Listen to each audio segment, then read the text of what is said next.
Good morning. Welcome. I think we're ready to start, and we're running a few minutes late, so let's get on with this fabulous conference that we're going to have this morning on innovative products for sustainable societies. But before I sort of begin telling you some of the amazing things we're going to be discussing today, I want to thank all the people who have made this possible.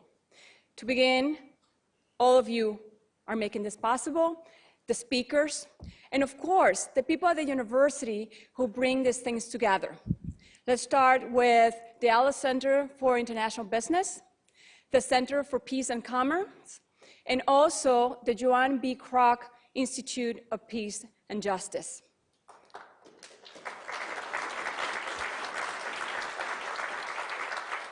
But as you know, there are always individuals who make this work. And I'm going to name two, and if I'm forgetting somebody, please forgive me, but these are two women. With their leadership, they have shown what's possible. And these are Nadia Ogg and also Katie Singleton. Thank you.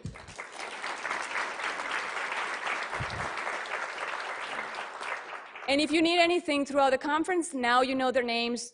Those are the women to ask them about anything you need to know. So let's get going with what is it that we're going to do here today. So what we're going to do here is to think about product innovation. But when we think about product innovation for sustainable societies, I want us to be thinking about four things. And these are four things that our speakers are going to be addressing today. Of course, the first one is ideas. The ideas for products, for services. What are those ideas? What are those products that we're thinking for building societies that are socially just, environmentally safe? What are those ideas? So that's the first component. The second component are, what are the processes? How are we changing the way we produce? How are we changing the way we integrate different actors into the value chain in a way that creates social inclusion and takes care of the environment?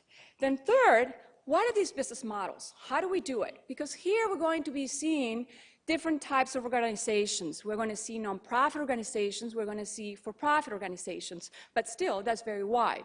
We are going to see large corporations that are multinationals, and we're going to see startups. So we want to think, well, it's possible. How are they doing? What is the leadership? What is the strategy? And at the end, what are the new mindsets that are sort of seen appearing all over the world that are making this happen? What is it? How do we think new, either within our organizations, but all of us here? So to begin with, think about product innovation and transformation of society. For me, I always come back to the idea of electricity. Somebody once told me, oh, that's so boring. You're always thinking about electricity. But when you think about electricity, think about the transformation, all the things that enable to happen to the point that we don't even notice electricity, except, if you're from Venezuela where we're having a lot of blackouts and it's like gone half of the day, then you do notice the importance of electricity, allowing so many things to happen, the economic growth, prosperity. So when we think about this, well, we don't even think about electricity. How is it transforming societies when about 1.6 billion people in the world have no access to electricity? How can that be when Thomas Alva Edison invented artificial electricity 130 years ago or so? How can that be? So we think about, wow, this is the access that people in the slums of Latin America, Africa, and Asia, that's the kind of access they have. Can we think about innovation to make this happen? But it's even worse in rural societies. And we think about these are the poorest of the poor, and still about 20 to 30% of their disposable income goes to pay for some kind of energy, whether it's charcoal or batteries. And we think about, oh, thank God, people are thinking hard, how do we revert that situation in ways, whether it's solar panels? Because when you have these things, these products, it transforms the possibilities. This is just a machine to dehydrate products like mushrooms and fruits and wild fruits and so on, and operates with solar energy. So how things that we might take for granted can really begin transforming little by little societies that are so far from what we enjoy. How can we put that creativity and that brain power? But as I say, it's not just about the ideas and the products. It's also for multinationals to think about how can I think about innovations in the way I build, in the way I produce. And I'm just sort of showing some examples from Timberland's Green Index and how they're really trying to think hard. And we'll see other examples from multinationals today to, again, something that has to do with reinventing value chains. Here we have waste pickers, which exist all over the world, in Africa, in Brazil, in Latin America, in Asia. How do we think about recycling in a way that brings them in, that is a win-win solution? And even if it's little by little, it creates from dignity, from voice to income. How can we do it? So that's what we're going to be thinking about. And then, I wanted to really focus as our speakers present, what was their strategy? What kind of organization is suitable for getting these products to the rest of the world? What are the kinds of, again, the opportunities that exist there for us to make this happen? But to me, again, and I'm an anthropologist by training, I always think about people. We need to change. We need to learn from those who are daring. And, that goes from people who are already established, like Ray Anderson. He waited to when he was already a mature CEO, and he wasn't afraid of saying, hey, I got to rethink what I do, even though I had one of the largest companies in wall-to-wall carpeting, Interface. So he said, I can do it. But what I tell my students, I don't want you to think you have to be 50 or 40 or 70 or whatever to start thinking this way. You can be young, and that's what we're trying to see. And here, and among our fabulous group of speakers, we'll see we have people of all ages. So it can happen anytime. It's never too late. It's never too early. So I just want you to invite you to think about these things and, even be creative. This is Nicola Liddell, who is a student. He's coming in a month to talk about what he's trying to do. He's a surfer. And he's a surfer and a graduate student. And he's trying to develop a business through surfing in Liberia, as you know, who had suffered years of a horrendous civil war. And he's thinking, how can we develop businesses with the people? Anybody can do it. It's just thinking differently. But it also says something to us about consumer. We need to be new consumers, and we'll also hear some of that from our speakers. And you're going to forgive me about this mundane example, but it's something that I think about every single Saturday because I try to convince my son, who's 10 years old, to do it, and he never wants to do it, and I'll tell you why in a second. So when we see, about product innovation, this is what we had at the beginning of the 20th century up until, the mid-50s and 70s and 60s. And then somebody told us, no, but don't, that's too much work. They'll look room with the gas, and everybody went with this thing. And okay, so one day I said, I moved. I have a small yard. What do I do? And I started reading. It's like, no, if you want to be environmentally conscious, and also if you want to be fit, hey, buy this one. So I did. And every Saturday, I'm sweating in this neighborhood. And everybody, I'm the laughing stock. I said, well, how can I be the laughing stock? I mean, I'm not paying for a gym, but I'm very fit, going every Saturday, and I'm not polluting. And hey, it does the job. So it also has to do with reflecting about how we consume, because it's not, this conference is not about inventing new gadgets.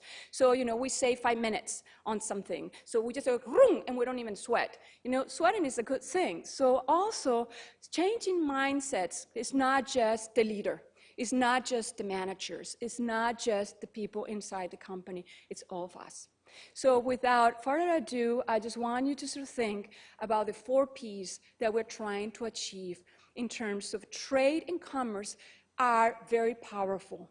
And how can we use trade and commerce, business ideas, to create, benefit for the people, profits for the world, planet that is environmentally and sustainable in the short term as well as in the long term, and how do we bring peace? So with that, I want to invite Professor Denise Diamond, who is the director of the Aller Center for International Business. So we begin with our first panel. Thank you.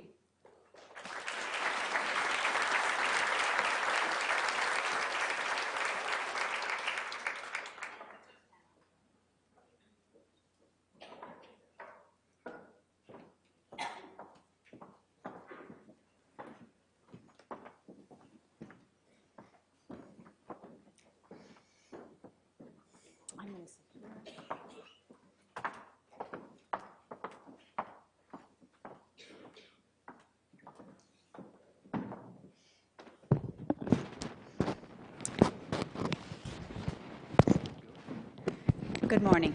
I'm Denise Diamond, Director for the Aller Center for International Business. And while they're setting up, I will take this opportunity to introduce our panelists and talk a little bit about it. I have the great privilege, maybe I should just wait 1 second, of introducing this exciting panel that's looking at toward greater sustainability through entrepreneurship and innovation. We have 4 entrepreneurs here, all founders of the companies that they're going to be talking about. And I want to begin before I just introduce them, and let me comment that you have their very tiny bios in your outline there, and so I'm not going to repeat exactly what's in there, and of course even those tiny bios don't give them full justice. I want to begin with a quote that a famous management guru, Peter Drucker, said, and he focused that every social problem is a business opportunity in disguise. And what we have with us here this morning are 4 entrepreneurs who saw a pressing social problem and creatively and innovatively designed a business model to address this need. So my brief introduction, and we're going to go through all of them. They're going to share their ideas with us a little bit, and then afterwards we want to have some questions. So be thinking about the questions that you would like to ask them, because we want to create an environment here of a dialogue and leave a lot of time. So they're just going to give you just a brief little idea of what they're doing so that you can talk with them. First, we have Mark Bowles from Eco ATM, and he is a serial entrepreneur who has, for several years, was in the semiconductor and wireless industries, and he took many of his products to market, and finally, he and his partners founded Eco ATM, and they saw, all in the wireless industry, that there were 1 billion plus cell phones being put out into the marketplace, but only 3% were being recycled. What could they create and design to help find a solution to that problem? Then we have Edward Ned McMahon. He's the founder and chief operating officer of Malama Composites. And Malama Composites, you might think, oh, okay, how exciting is that going to be? Polyurethane foam made from green technology. But we might have a few surfers here in San Diego, and one of the things that he recognized was that surfboards made from this foam is very toxic. And we might think that surfers, they want to be more with nature, but they're riding on boards that are made from very toxic manners. And so he designed a system that could make this foam in a way that is less toxic. Of course, there's many other uses for that. So he saw a problem and went to find a solution. Then we have Jules Perrier, and she is the founder of the Daily Grommet. And the Daily Grommet recognizes a link between the goods that products can provide by being produced. And this good she'll describe in different ways and how it's defined, but they identify her online marketplace designs and promotes products that provides good. She has a design background, and in fact, she was told that she was the first person from design to get a Harvard MBA, a background, and so she has linked together this innovation, creativity, and this design to form a business model that promotes good products. And finally, but not least, we have Stephen Wright, who has a background in evolution and ecology. And when he was doing field work in Southeast Asia, looking at the environment, he developed a passion for that environment to keep it pristine and fresh. And he came back and he saw a lot of waste that is being deposited in our landfills. And he thought, how can I turn that waste into something that is going to improve people's lives, like housing? So we have these 4 entrepreneurs who turned their passions and their creativity, their innovations, into an entrepreneurial ventures that help solve social problems. And so we're going to hear their story now. They're going to go through each one of them, and then we're going to have some time for some questions. So, Mark, you want to begin?